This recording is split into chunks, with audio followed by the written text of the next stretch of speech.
Comunicadores, avanzamos en la construcción de una sociedad de inclusión, equidad y justicia. Para promover la participación ciudadana, escúchanos por seno.fm como Somos Asamblea Radio.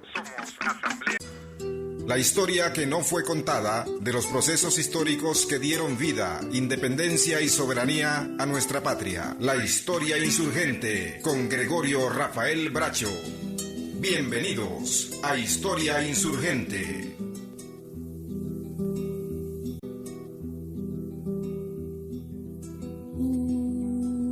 Tropel de caballo, la historia dormía y se despertó.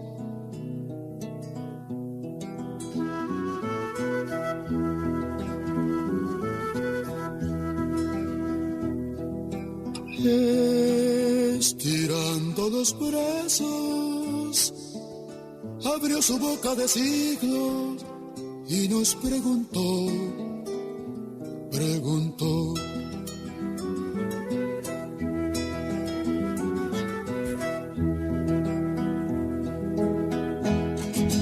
¿Cuál es la lucha de los hombres para lograr la paz? ¿Y cuál paz si quieren dejar?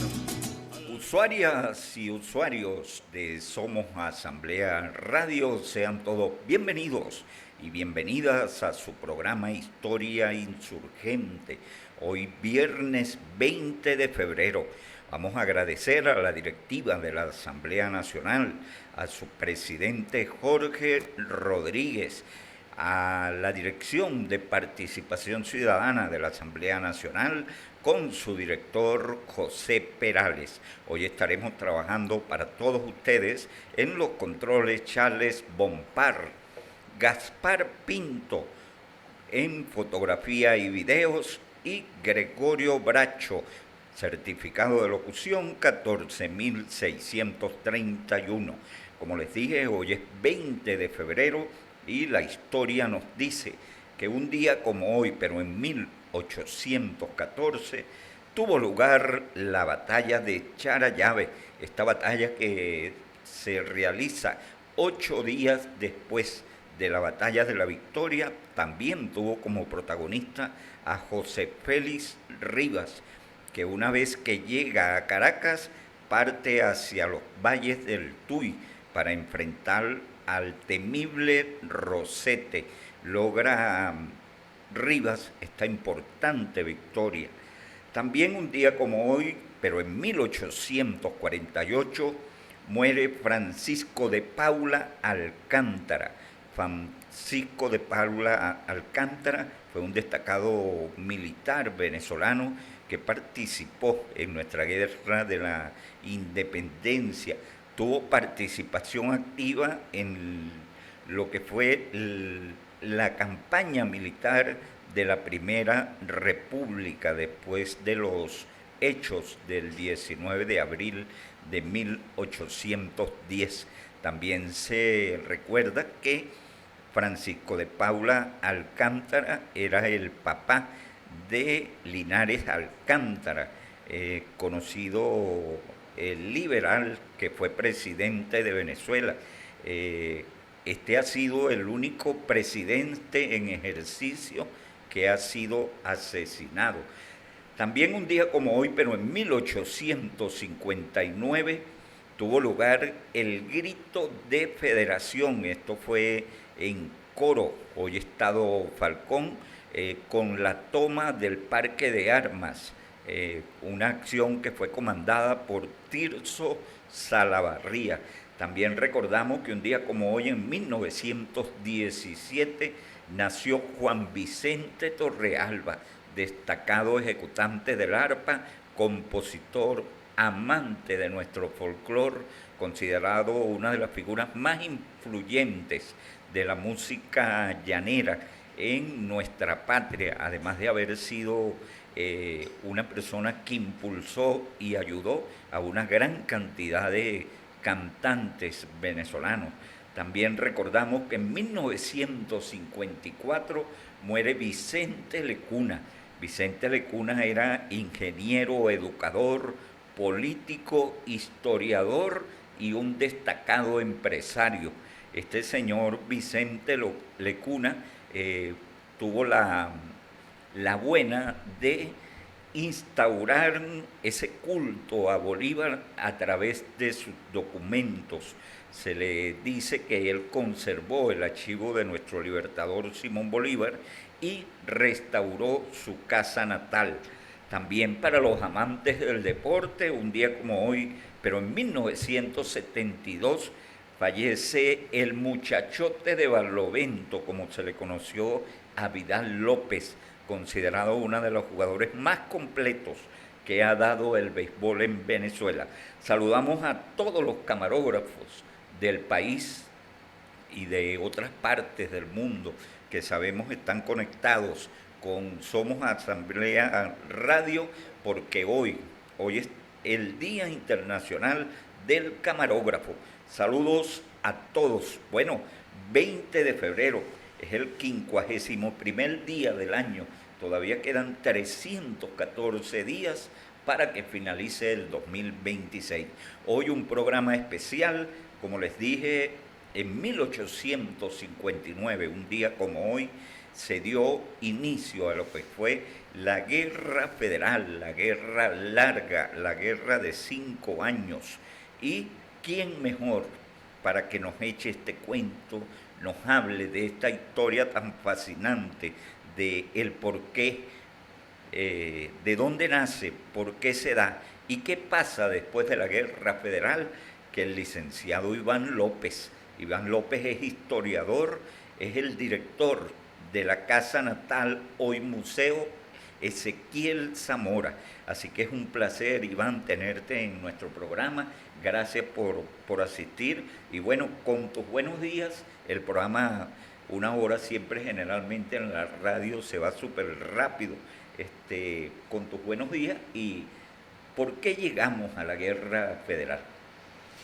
Bueno, Gregorio, primero que nada, darte las gracias por esta invitación a participar el día de hoy acá en Somos Asamblea Radio. Gracias igualmente a la Asamblea Nacional y a la Oficina de Participación Ciudadana por permitirme estar hoy acá. La Guerra Federal va a ser la consecuencia justamente de la mayoría de las promesas incumplidas que se van a dar durante lo que fue la independencia de Venezuela. Nuestro proceso fundador como patria, nuestro proceso de la independencia, va a ser una serie de promesas que no se van a cumplir a lo largo del tiempo. Una vez terminada la guerra, más bien se van a generar una serie de conflictos o de nuevas situaciones, producto justamente de las necesidades del pueblo, de aquella necesidad de la abolición de la esclavitud, de aquellas ansias de libertad, de justicia, ¿ok? Y esto va a conducir, como te he dicho, a una serie de eventos entre los cuales podemos contar la revolución de los sargentos, los alzamientos de Juan de Silva, por decir algunos, la misma rebelión campesina de 1846-1847, pero además va a sembrar algo importante. Ya desde 1838-39, materializándose en el año de 1840, se va a crear el Partido Liberal, y esto va a forzar a emerger a un partido conservador, presentando así a dos antagonistas políticos en el ámbito de lo que fue la sociedad venezolana, y desde el punto de vista de las necesidades del punto de vista político. Y además va a profundizar ese hecho, la lucha de clases, una lucha de clases que, aunque no se ha trabajado de forma profunda en el caso venezolano, es algo que es natural. Federico Brito Figueroa, en uno de sus escritos, hablaba de la lucha de clases per se, que existía por el simple hecho de haber un opresor y haber un oprimido. Entonces eso va a ser el caldo de cultivo, el campo fértil donde se van a sembrar todas las situaciones que el pueblo va a terminar reivindicando a partir el 20 de febrero del año 1859. Pero a esto se va a sumar además que en el año de 1858, el 5 de marzo de 1858, el teniente coronel Julián Castro va a dar un golpe de Estado y va justamente a tratar de establecer un gobierno partiendo de una nueva constitución en la cual derogaban incluso la abolición de la esclavitud. Entonces se da un retroceso jurídico en materia de muchas de las cosas que se habían avanzado. Vuelve a promover la manumisión y una serie de situaciones, además que empiezan a perseguir a los partidarios de los liberales, del Partido Liberal, abiertamente en toda Venezuela, y comienzan a encarcelar a un montón de personas de este Partido Liberal, y empiezan desde Caracas y desde Valencia a mandar autoridades artificiales a gobernar cada una de las provincias. Autoridades que llegaron a esos territorios imponiéndose a través de la sangre y el fuego. Entonces esto terminó de generar esa situación inconforme por la cual se alza el 20 de febrero un movimiento de características completamente federales, liberal, encabezado por el teniente coronel Tirso Salaverría. Iván, excelente esa entrada de por qué llegamos a la guerra federal, pero hay un acontecimiento que sin duda marcó dentro de los campesinos, de los peones y de todo esto, la figura de Ezequiel Zamora y de una persona que estuvo comprometida con él, Antonio Rangel, conocido como el Indio Rangel, que fueron los que crearon aquella famosa guerra campesina, el movimiento campesino, y que, bueno, por supuesto que terminó aplastado. Pero hay otra cosa, ¿por qué no se habían cumplido todas estas peticiones, tanto de los sectores medios como bajos, si los que mandaban para esa época eran dos liberales? Porque tenemos que entendido que tanto José Gregorio como José Tadeo le habían dado la espalda a José Antonio Páez. ¿Qué pasó allí? Bueno, como bien dices, la figura del general Ezequiel Zamora, que no es la misma figura del 20 de febrero, el protagonista del 20 de febrero de 1859 es el teniente coronel Tirso Salaverría. Pero ya desde la rebelión campesina del año de 1846, como consecuencia de las elecciones fallidas del año 46, de agosto-septiembre del año 1846, va a estallar a partir del 15 de septiembre de 1846 lo que se conoce como la rebelión campesina o la rebelión popular, ¿ok? Esta rebelión que va a terminar encabezando justamente Ezequiel Zamora. Ezequiel Zamora el día 7 de septiembre se va a unir a Francisco el Indio Rangel justamente en Huambra. Esto es un caserío que queda entre el estado Miranda y el estado Aragua. Allí, y en ese lugar justo se van a entrevistar y Zamora le dice, bueno, yo vengo a sumarme a las fuerzas. Y él le dice, no, Catire, usted no va a sumarse a nada, usted tiene que ser el líder de este movimiento. De alguna manera, Francisco el Indio Rangel reconocía ciertas dotes de liderazgo y que además conocía a Zamora de la pulpería que tenía Zamora en Villa de Cura, donde Zamora era un lector apasionado al pueblo que no sabía leer de los papeles, los periódicos que llevaban el mensaje liberal de la época, del Venezolano, el Patriota, el Rayo, el Sin Camisa, el Zancudo, todos estos periódicos que eran muy populares en la época, que eran de carácter liberal y que llevaban las noticias del partido justamente. Es evidente que cuando se gana la guerra de la independencia se va a enquistar una élite económica que va a pactar con los antiguos amos de las haciendas, con los antiguos godos, con los antiguos terratenientes, que eran los mismos opresores. Y entonces lo que hizo fue que se enquistó una élite de militares de la independencia que lo que buscaron fue su provecho. Lamentablemente no todos fueron tan buenos, algunos fueron muy buenos y fueron execrados del gobierno. No se les dio participación como a Santiago Mariño y a otros tantos, lo mismo José Gregorio y José Tadeo, pero que luego van a tomar el poder justamente producto de esas revoluciones. Y en el caso de José Gregorio y José Tadeo Monagas, que van a tomar el poder desde 1848 hasta 1858, cuando es derrocado José Tadeo, con el 5 de marzo en su segundo mandato, justamente es porque ellos van a tener una oposición, ellos van a crear una oposición en esa godarria, en esa élite económica dominante de Caracas y de gran parte de Venezuela, que los veía como sus enemigos, además porque ellos también se aprovecharon de los cargos para enriquecerse. Eso no lo podemos tapar con un dedo, el sol no se tapa con un dedo, pero generaron una gran inconformidad y por eso les dan el golpe de Estado. Entonces, a pesar de que mandaban liberales, recordemos que no todos los que se decían liberales eran liberales, sino que eran conservadores. Hay una mezcla allí de ese conservadurismo y de ese liberal, donde algunos se enunciaban como liberales, pero tenían visos, eran propietarios, eran defensores del capital, eran defensores de ciertas características. Entonces, esa inconformidad, esas cosas, esas situaciones ambiguas son las que llevan a que sean derrocados y se intente dar un nuevo sistema derogando cosas que ellos habían hecho, tal cual como fue la abolición de la esclavitud.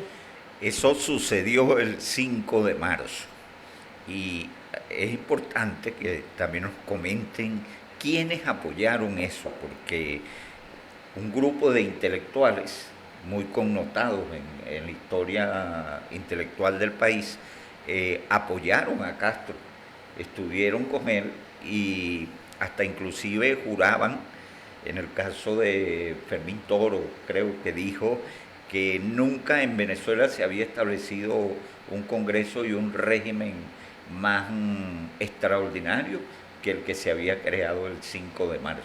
Sí, entre ellos incluso el mismo Fermín Toro, como estás diciendo, el mismo Cecilio Acosta. Se va a dar el caso de Pedro Gual, que incluso después las élites van a quitar a Julián Castro y van a colocar a Pedro Gual como presidente encargado mientras que se daba una serie de elecciones, pero va a estallar la guerra el 20 de febrero y justamente va a evitar eso. Un gran margen de personas de la sociedad venezolana, militares y civiles, se van a sumar a apoyar al teniente coronel Julián Castro, justamente porque vieron que empezaron a perseguir a los liberales más radicales, ¿no? Uno de los errores que va a cometer Julián Castro es que va a tratar justamente de congraciarse con el Partido Conservador y con el Partido Liberal, tratando de hacer un híbrido, tratando de buscar como una tercera vía, pero esto se vio como una debilidad. Se vio como una debilidad militar y como una debilidad política e intelectual de parte de Julián Castro. Y así lo entendió la élite, que pronto buscó la manera de deshacerse de la figura militar que era incómoda y establecer a un civil, como lo fue el caso de Pedro Gual, para que fuese el presidente. Lo consideraban incluso más dócil y conveniente, ¿no? Entonces era la figura que se buscaba en ese momento que ellos llamaron transición. 20 de febrero de 1859, Tirso Salaverría, en Coro.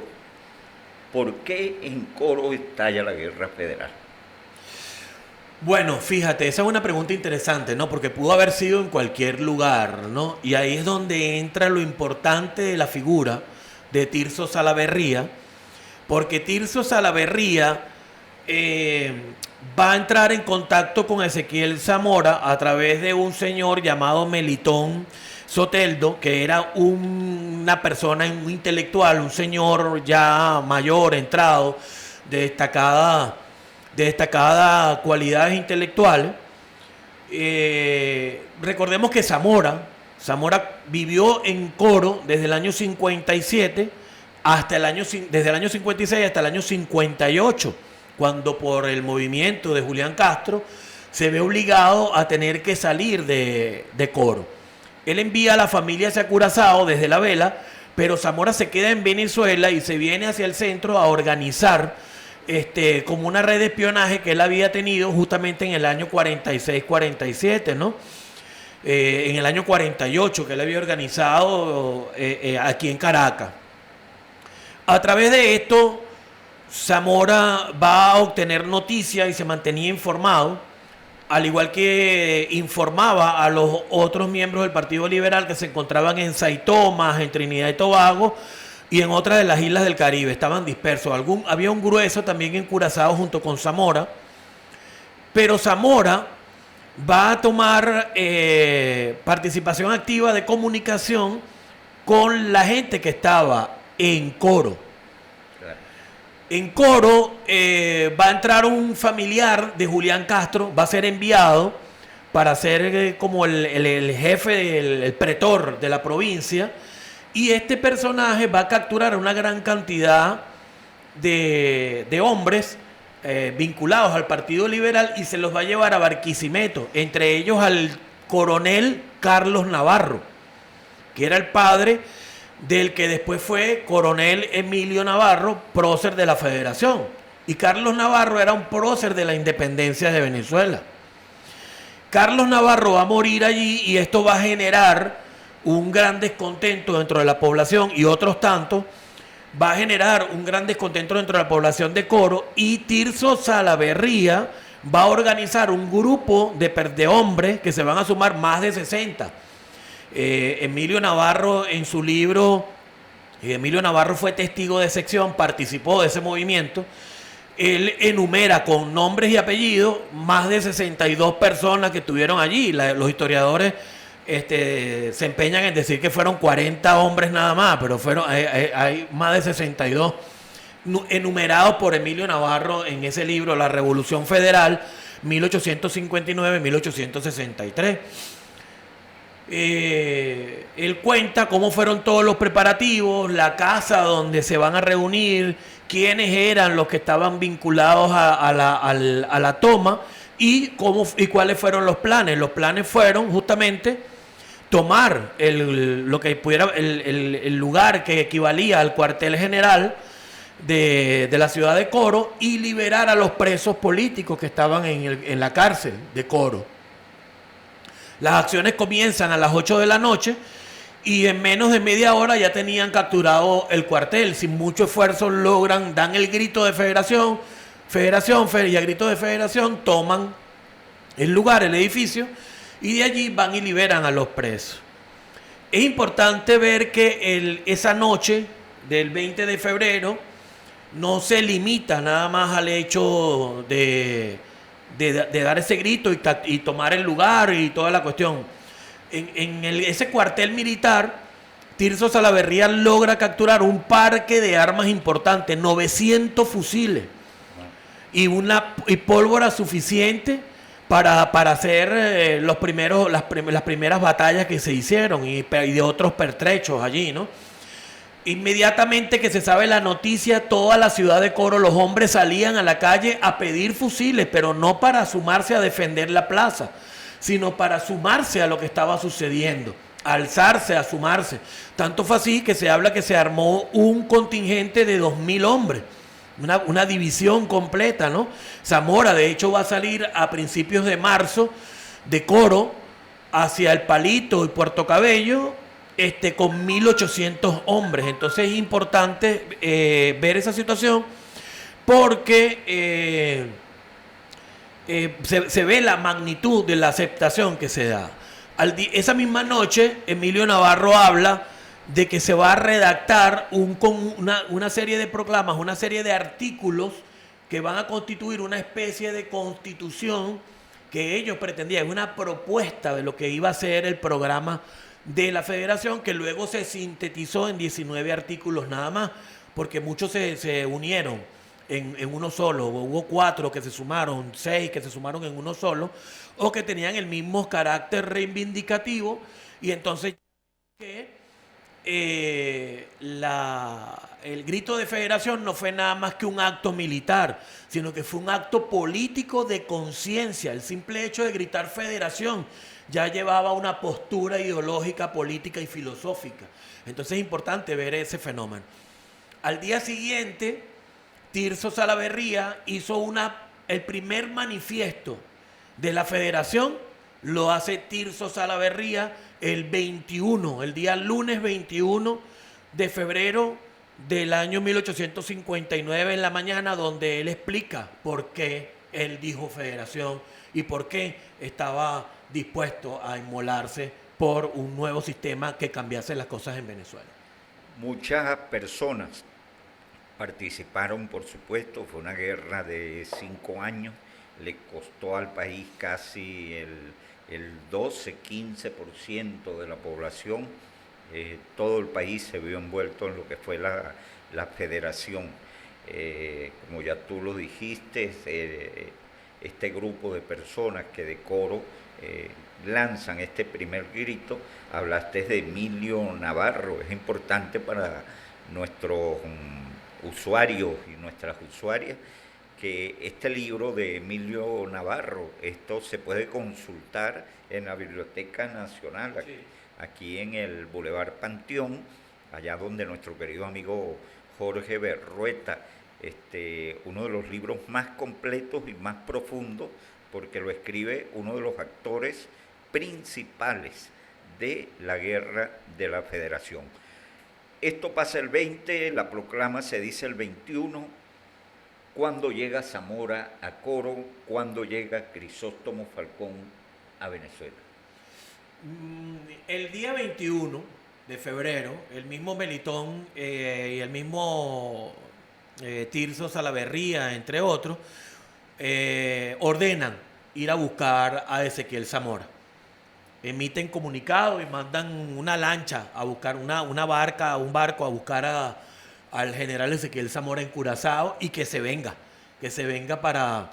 Zamora va a llegar el día 23 de febrero, a los 3 días después del grito de federación, desembarca en la vela de Coro. Aquí va a pasar algo. El día 21 el mismo pueblo le dice a Tirso Salaverría: usted va a ser el jefe provisional de la provincia de Coro, el jefe militar y político de la provincia de Coro, y Zamora, cuando llega, le va a ratificar ese puesto al coronel Tirso Salaverría. Lo asciende a coronel automáticamente, le reconoce el mérito y le reconoce todas las gestiones que había hecho.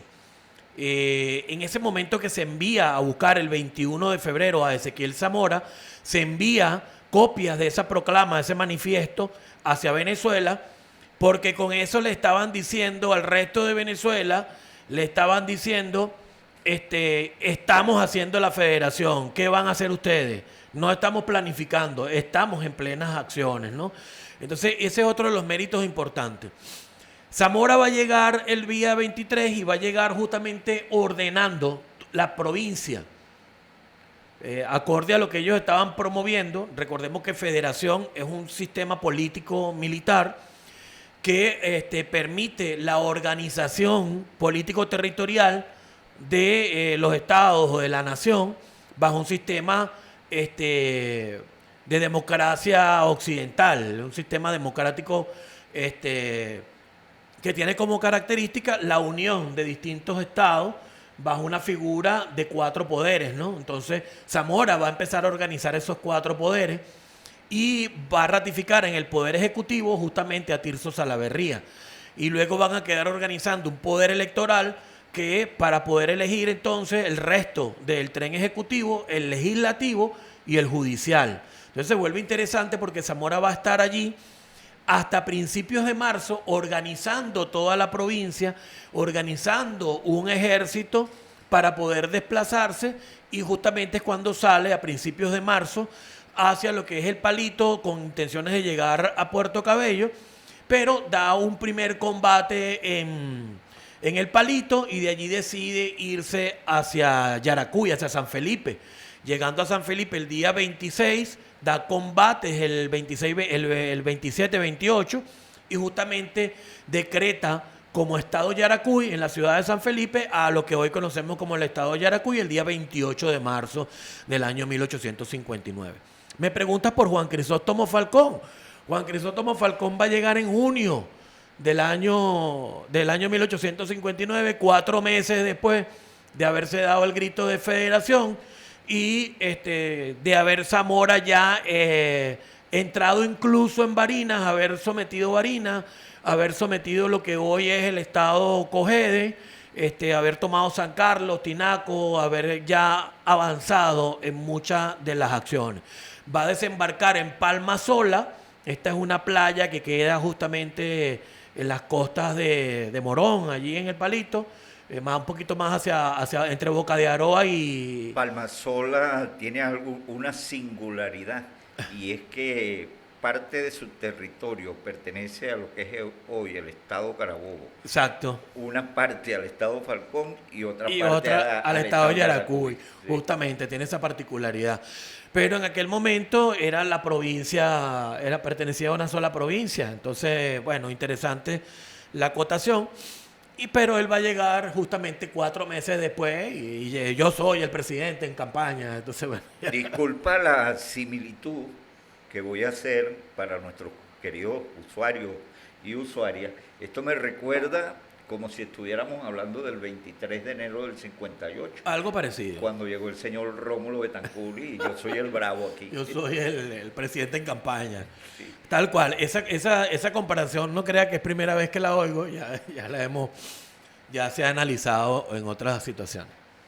Bueno, Iván, llega Crisóstomo Falcón en junio, ya Zamora tiene prácticamente encendido, digamos que todo el occidente del país ya está en Barinas, ya faltan pocos meses para que se dé esa gran batalla en Barinas, allá en Santa Inés,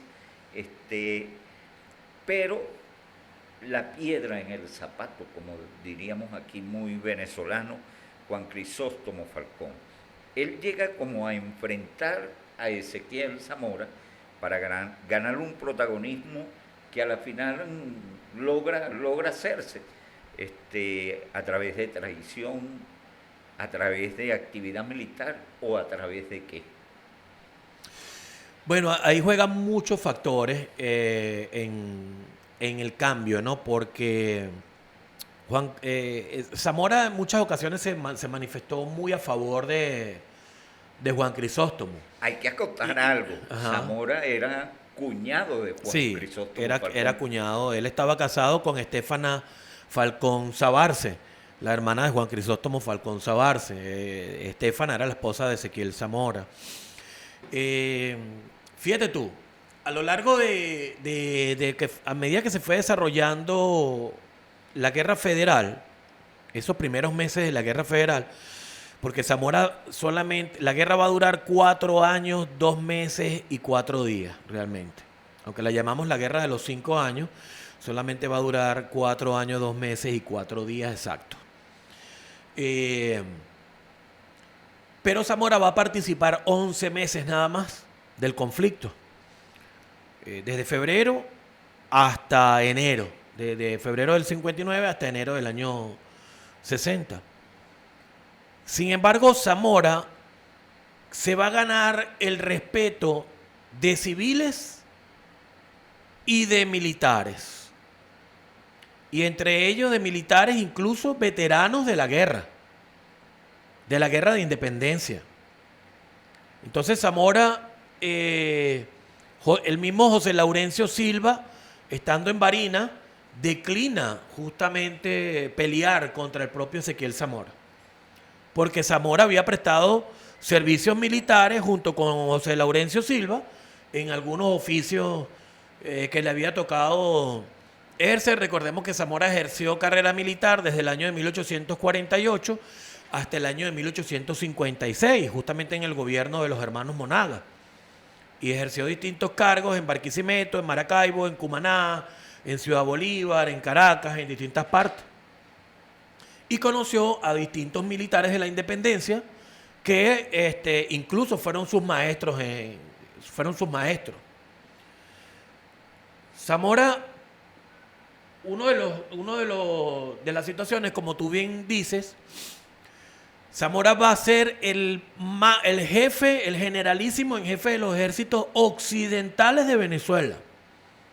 Pero si había un generalísimo en jefe de los ejércitos occidentales, es porque había un generalísimo en jefe de los ejércitos orientales. ¿Y quién era esta figura? Era nada más y nada menos que Juan Sotillo, prócer de la independencia de Venezuela, un veterano, un veterano de los ejércitos y de las luchas armadas en Venezuela. Pero en noviembre del año de 1859, estando en Barquisimeto, entre Barquisimeto y Barinas, va a ocurrir un hecho importante. Es que el general Juan Sotillo va a reconocer a Zamora como máximo líder militar de todos los ejércitos de Venezuela. En una carta, él le envía un comunicado a Ezequiel Zamora. Zamora tenía varios edecanes, entre los cuales tenía a un edecán civil. Y a este edecán civil le llega la carta, pero Antonio Guzmán Blanco le arrebata la carta a este secretario de Zamora. Y ellos leen la carta de Zamora y se dan cuenta de lo que estaba ocurriendo, y eso suponía que Zamora pudiera decidir, o que el pueblo o que la élite militar liberal decidiera que el presidente fuera Ezequiel Zamora y no Juan Crisóstomo Falcón. Entonces ese fue el detonante del encono mayor que ya Zamora, que ya Juan Crisóstomo Falcón sentía, porque Falcón tenía rechazo por parte del pueblo llano, pero Zamora tenía el apoyo de ese pueblo llano y de los militares. Y entonces esa fue como la gota que derramó el vaso, y fue, dicen, el momento que ellos empezaron a fraguar el asesinato. Yo no quiero emitir acá, aunque todos los historiadores... Ya vamos a llegar al asesinato, pero vamos a identificar, Bompar. Identificamos y hablamos primero de Santa Inés, por supuesto. Y después viene el asesinato de Ezequiel Zamora. Somos Asamblea Radio. Juntos, legisladores y comunicadores, avanzamos en la construcción de...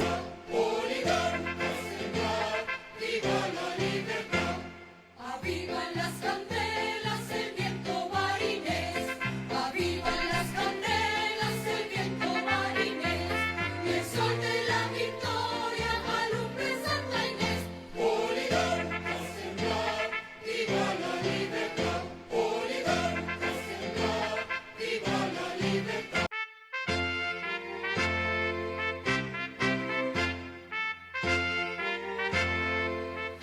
Continuamos con Historia Insurgente, aquí compartiendo con el historiador Iván López. Estamos hablando de la guerra federal, la guerra larga, bueno, la guerra de casi 5 años, como nos dijo Iván, muy preciso al decirnos exactamente el tiempo que duró esta guerra. Bueno, se da en 1859 y hay un acontecimiento que marcaría para siempre la guerra federal, y es la batalla de Santa Inés. Esta batalla que se desarrolló allá en el estado Barinas, hoy estado Barinas, y por supuesto que tuvo como figura fundamental a Ezequiel Zamora. Háblanos un poco cómo llegamos a Santa Inés. Se dice que fue increíble la táctica utilizada por el general Zamora para obtener la victoria. Bueno, fíjate tú, un fenómeno, ¿no? Zamora era conocedor del territorio. Primero se le atribuye por el hecho de que él era arriero de ganados, y entonces que conocía justamente los caminos al Apure, a Barinas, todas estas situaciones. Y luego, evidentemente, Zamora, había tropas con él, soldados que conocían el territorio.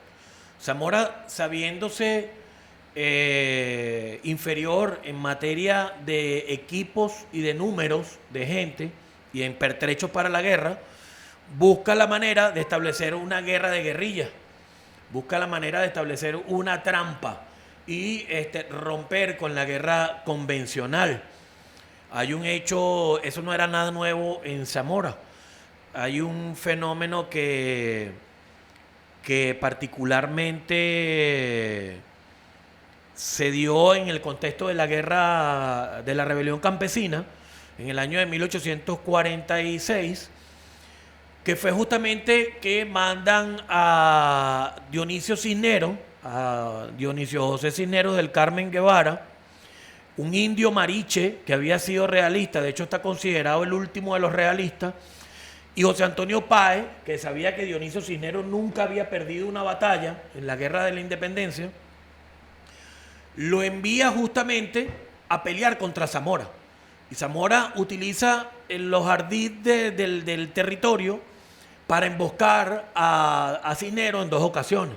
Esto es un precedente del año 46-47, porque Cisneros se le presenta a Páez y le dice: no, compadre, ese hombre hace una guerra que yo no conozco. Porque ellos estaban acostumbrados a la guerra frontal, a la guerra de que te pones uno aquí y el otro allá, y entonces salimos y nos caemos a golpe y nos disparamos. Esa guerra europea de finales del siglo XVIII, principios del siglo XX, que se profundizó y que vimos materializar en los procesos de la independencia, que hoy nos muestran en las películas y todo esto. Santa Inés justamente Zamora la va a concebir como una trampa perfecta. Algunos la han descrito como una telaraña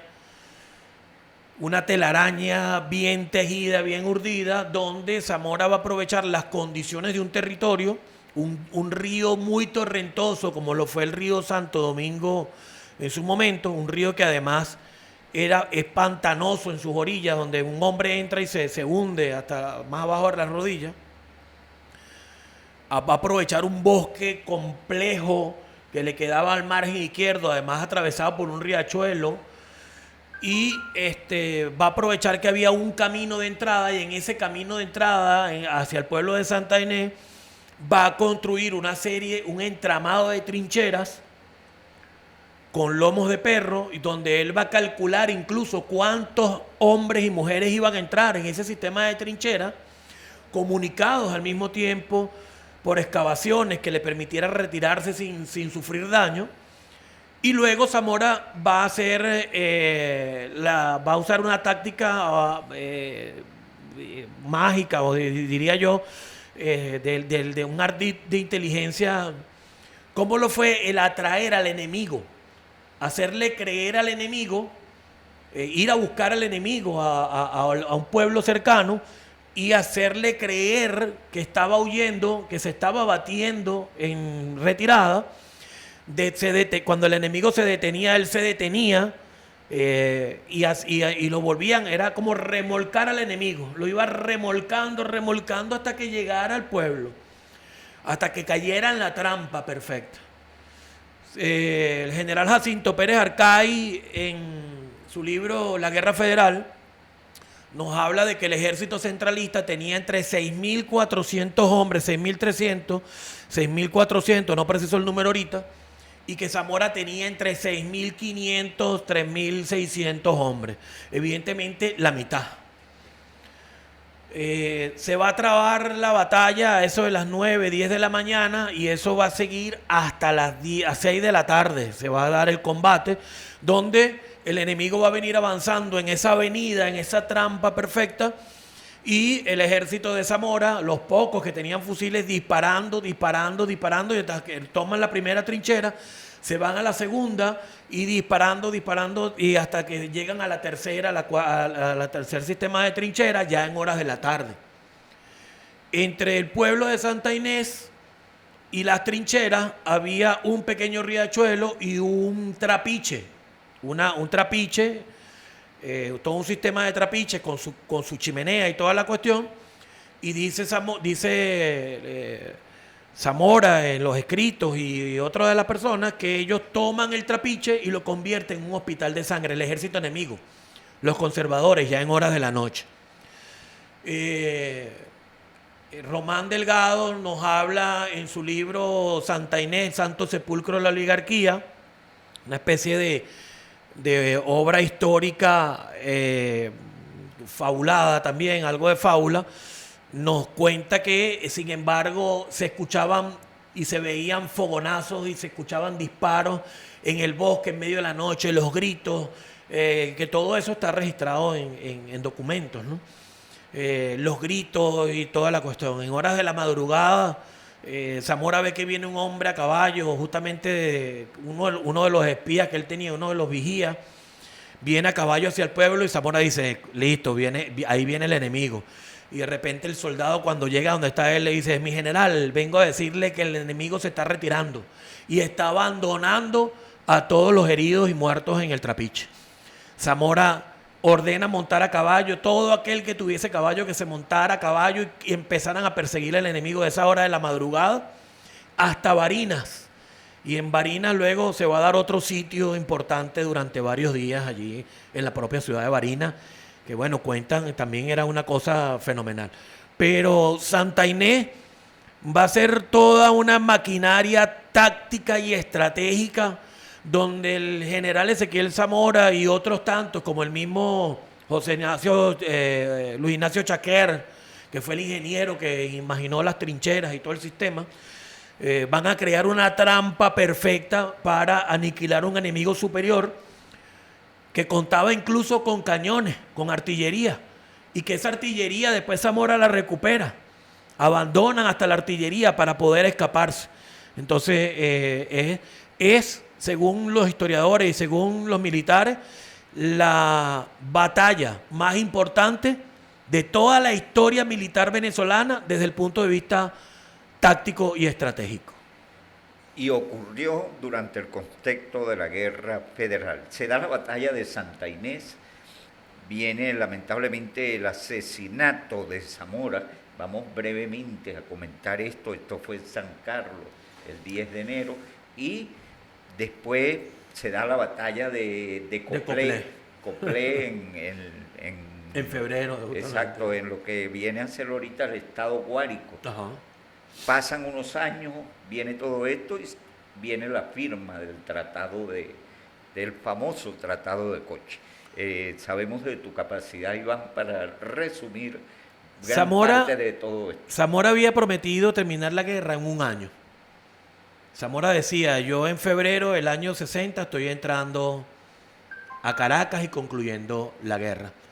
Zamora, después de Santa Inés, al regresar al campamento, le ordena a Antonio Guzmán Blanco y a Juan Crisóstomo Falcón tomar San Carlos. Había un reducto de unos conservadores allí y estos, mientras que Zamora reorganizaba el grueso del ejército en Santa Inés para dirigirse a Caracas y finiquitar la guerra, estos se hacen incapaces de poder vencer al enemigo. Cuando Zamora va pasando, cuando se enteran que Zamora iba a pasar cerca de San Carlos, le piden entrar. Y Zamora llega el 9 de enero, duerme esa noche en las afueras de San Carlos y al día siguiente entra y se da el día fatídico del asesinato del general Ezequiel Zamora. Se habla de una traición que viene justamente de Juan Crisóstomo Falcón y de Antonio Guzmán Blanco. Creo que lo mencionan muy someramente Emilio Navarro en su libro. Emilio Navarro siembra la duda, pero también lo va a decir... se me fue el nombre de... Trías. Desiderio Trías, Escobar, ellos lo van a dejar ver, pero Luis Lebel de Goda, en su libro Historia Contemporánea de Venezuela, 1858-1886, va a ser quien va a sembrar mayormente la duda. Hay un pasaje allí, justamente después de la batalla de Coplé. Coplé se va a dar en los llanos venezolanos y va a ser una batalla después del mismo ejército que gana en Santa Inés, dirigido por Antonio Guzmán Blanco y por Juan Crisóstomo Falcón, va a ser derrotado, pero de una forma desastrosa, justamente en Coplé, en el sitio de Coplé. tras esa batalla, cuando Antonio Guzmán Blanco voltea buscando a Juan Crisóstomo Falcón, no lo consigue. Y entonces le dice, mande a un señor, mire, Juan Crisóstomo, no, ese ya va vía Puerto Nutria para salir a Colombia. Y entonces le dice, no, díganle a ese hombre que me guarde pasaje y pasaporte. Que se acuerde que yo sé muy bien en qué cuarto y quiénes fueron los que estuvieron cuando mataron a Zamora. Entonces eso lo siembra Luis Lebel de Goda con esas palabras, eso queda allí en ese libro registrado. Y bueno, de allí ha venido sumándose todos los demás historiadores, Laureano Villanueva, Federico Brito Figueroa, Manuel Landaeta Rosales, todos han repetido, pero no hay pruebas materiales que pudieran decir esto. Existen 12 versiones distintas del asesinato, sin embargo todas, bueno, es de un disparo, no lo voy a describir acá, pero va a ser asesinado. La guerra va a continuar, es largo de contar esos otros años que se van a dar, pero todo va a ser disuelto a través de un pacto entre José Antonio Páez y Juan Crisóstomo Falcón. Por los liberales va a firmar Antonio Guzmán Blanco y por los conservadores Pedro Ramos. Van a ser los firmantes del Tratado de Coche. Se va a firmar un primer tratado. Juan Crisóstomo Falcón va a pelear 2 cláusulas. Luego se van a corregir, se va a refrendar nuevamente ese tratado. Pero va a ser un tratado que lo que va a establecer una nueva élite tomada de la mano de la Godarria de siempre, la misma oligarquía caraqueña, valenciana, y lamentablemente todos los principios aquellos que te dije que Tirso Salaverría junto con el pueblo de Coro hicieron como una proclama, aquella primera constitución federal, va a ser tradicionado y no va a ser materializada en la llamada Constitución Federal del año 1964.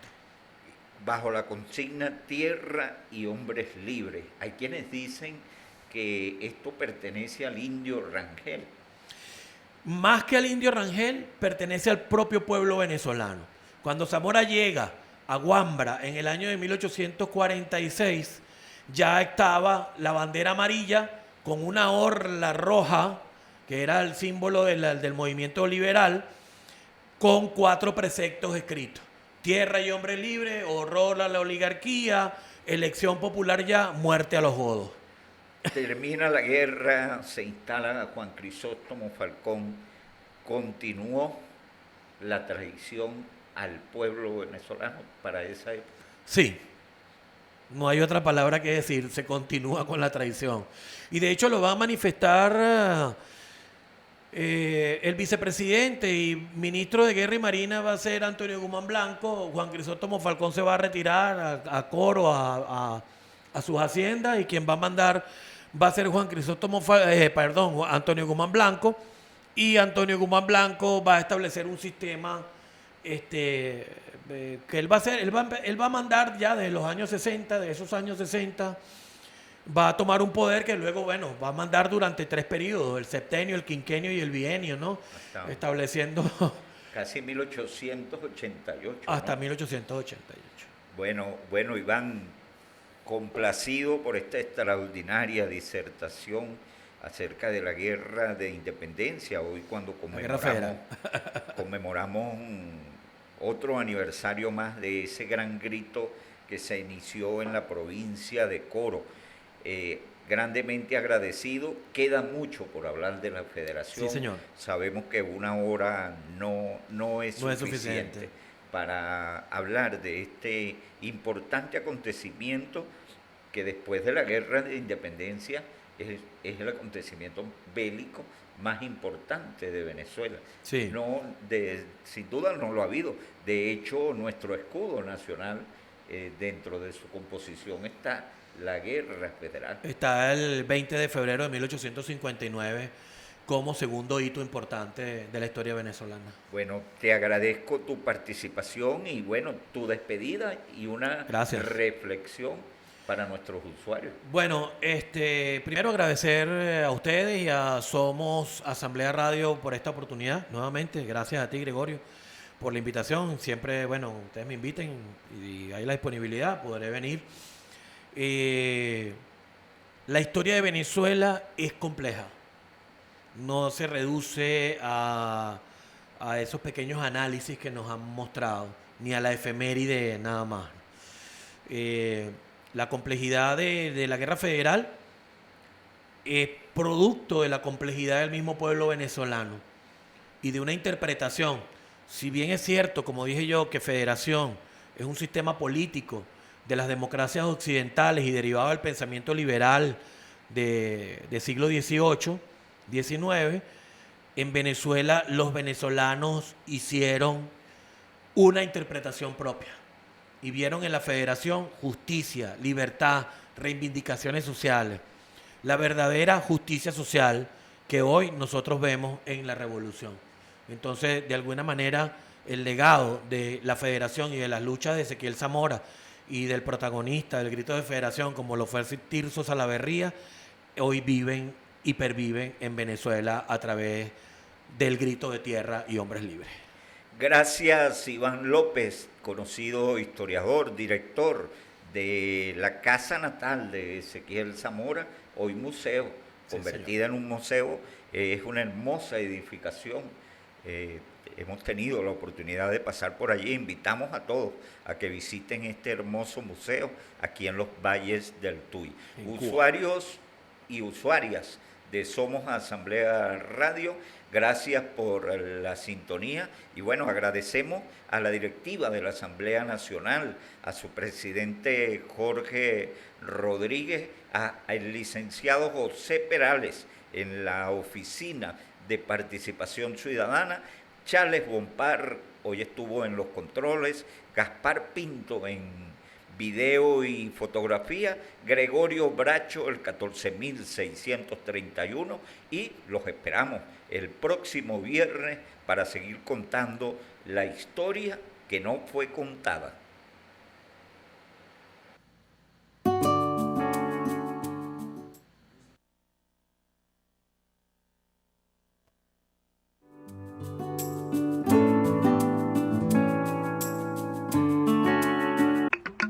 Escúchanos por Seno Punes de Seguridad Social.